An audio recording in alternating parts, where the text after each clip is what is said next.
lá. E aí começo a acompanhar o MST, né, como parceiro. Aí em 2004 entrei num espaço chamado Espaço Che Guevara, lá em Mauá. Então começo a militar lá também com a companheirada. Tinha pessoas do MST, do MTST, de vários grupos de militância, né? Fizemos o curso Realidade Brasileira, junto com o Tiaraju. Fiz esse curso lá em 2004, 2003, 2004, 2005, né, por ali também, né? E o curso foi criado, uma criação do MST para estudar os pensadores que interpretaram o Brasil, né? Paulo Freire, Caio Prado Júnior, que eu já havia estudado na graduação, né? Enfim, Gilberto Freire, vários outros pensadores aí, né? Ricardo Antunes, entre outros e outros. E aí a gente vai se engajando, né? Fazendo muita coisa. Então vou resumir, porque é muita história, né, gente? E aí em 2008 eu entro para a Escola de Samba Unidos da Lona Preta, que é uma escola de samba do Movimento Sem Terra, junto com o Tiaraju também, que fez esse convite. Eu tive uma experiência, sou associado da torcida, né, do Grêmio Gaviões da Fiel Torcida, desde 1994, adolescente. E na torcida aprendi a batucar, né, tocar gogô, depois fui aprendendo outros instrumentos. E aí levamos essa contribuição para o movimento social, criar uma escola de samba no maior movimento social do Brasil, quiçá da América Latina, que foi o Movimento Sem Terra. Então lá a gente construiu essa experiência ao longo de 7, 8 anos, né, diretamente, né? E foi o mesmo ano, 2008, que eu entrei na assessoria técnica Usina, que aí eu comecei a ter uma relação mais direta com os movimentos de moradia. Então, o Movimento Sem Terra, o movimento de moradia, né? Então eu fiz muita militância fora da Coab. Então é muito recente uma atuação, não que eu fiz algumas atuações aqui, mas é mais recente a atuação na Coab, com os movimentos de cultura. Aí, de 2010, 2012, eu fiz parte do coletivo Dolores Boca Aberta, Mecatrônica de Artes, que tem aí ocupação cultural também, o CDC Vento Leste, né, na Patriarca. Fiquei 2 anos lá no Dolores, né? E foi um baita aprendizado, porque aqui a gente ainda não tinha espaços culturais. Você vê, o Alma começa ali em idos de 2008, né? Eu já estava, por meio do MST, né, essa militância mais externa, a gente conheceu o Dolores aqui na Zona Leste, porque a gente queria ter uma atuação na Zona Leste também, né? E aí começo com o Dolores e tal, nesses cursos também, né, que a gente participou com o MST, vários cursos, né, da Via Campesina. Então foram vários aprendizados, né? E muita formação, muito aprendizado, né? A gente aprendeu muito, conheceu muita gente, viajou o Brasil, né? Também para essas experiências, então muito legal, né? E aí a gente está aqui mais recentemente na Coab, apoiando a Ocupação Cultural Coragem, apoiando várias ações aqui, né? Dos coletivos culturais, enfim, de outras ações também, de outros grupos. E é isso, sempre lutando melhor pelo nosso bairro, pelo nosso território. E aí liga com a questão da nossa classe social, né? Que aí a pergunta que vocês fizeram um pouco, quais seriam as saídas, de pensar saídas, sempre é isso, né? De construir e de pensar saídas, né? Primeiro que, assim, eu entendo, eu faço essa interpretação desde Marx, né? Sou um estudioso do Marx também, e não só, né? Porque estudar o Marx é agir também no mundo, né? É a praxis, né? Não é só pensar, é agir no mundo que a gente age. É pensar, é agir e pensar, e é pensar e agir simultaneamente, né? Eu entendo particularmente que a nossa luta é contra o capital, ou mais precisamente, para além do capital, para além do Estado e para além das classes sociais. Então esse é o primeiro ponto. Para mim, qualquer organização revolucionária, qualquer organização que quer transformar a realidade social, ou transformar radicalmente a realidade social, usando os termos do próprio Marx, ser radical é pegar o problema pela raiz, ir à raiz do problema. Então, ir à raiz do problema, qual que é a raiz do nosso problema? É a sociedade capitalista. É o modo de produção do capital. É a lógica de produção do valor. Então, a lógica de produção do valor, o que ela fez? Ela expropriou o trabalhador, ela tirou o controle do trabalho do trabalhador. O trabalhador não controla o processo de trabalho. Os processos de trabalho se convertem em processos de valorização do capital, controlados pelo grande capital, pelos grandes capitalistas, pela lógica da acumulação capitalista. Então esse é o primeiro ponto. Projeto político de uma outra sociedade precisa passar pelo enfrentamento ao grande capital, ao capitalismo, à sociedade capitalista. Porque o capitalismo não é apenas um modo de produção, ele também é um modo de vida. Então é repensar o nosso modo de vida. É outro modo de vida, é outro modo de produção, é outra maneira de viver. E aí os povos originários trazem saídas que eles já concebem há muitos e muitos tempos, né? Ailton Krenak, vocês devem estar acompanhando, né? A importância da Ailton Krenak, que agora assumiu, vai assumir, já assumiu, né? A Academia Brasileira de Letras, já havia assumido a Academia Mineira de Letras. Quer dizer, ideias para adiar o fim do mundo. A vida não é útil. História ancestral. E ele vai trazer exatamente isso, uma perspectiva para além do capital, anticapitalista, né? Porque o capital provoca o quê? Desigualdades sociais, provoca a alienação do trabalhador, a alienação do processo de trabalho, porque o trabalhador não controla o processo de trabalho, ele está alheio ao processo de trabalho, então ele está alienado, ele não se apropria diretamente daquilo que ele produz, porque não pertence a ele. O resultado da sua produção não pertence a ele, nem os meios de trabalho, nem o produto do trabalho pertence ao trabalhador. A moradia é o produto do trabalho. Então, a moradia precisa ser feita numa outra lógica, não na lógica de produção capitalista, na lógica de valorização do valor, né? Então, a moradia tem que para atender às necessidades de morar, às necessidades humanas, né? Então, esse é o primeiro ponto. A nossa luta é para além do capital.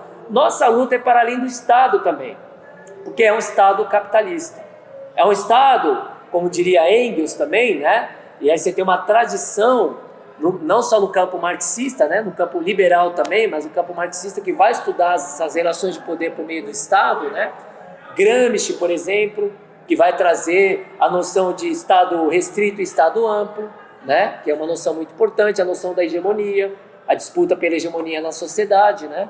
Enfim, o Estado restrito e o Estado amplo são noções muito importantes no Gramsci, mas, entre outros teóricos, né? Você tem Pachucanes na União Soviética, pensando saídas do ponto de vista até jurídico, né? Do direito, do campo do direito e do Estado, da forma jurídica e da forma política, enfim. Então, desde a tradição iniciada por Marx e Engels, você tem essa visão do Estado como uma instituição que se apresenta como superior à própria sociedade, mas ela é um produto da sociedade, ela é um produto das relações de classe. É um Estado que aí, um outro teórico importante, que é o Nikos Poulantzas, vai chamar de condensação da luta de classes. O Estado capitalista, ele condensa a luta de classe, mas sempre em favor das classes dominantes, sempre.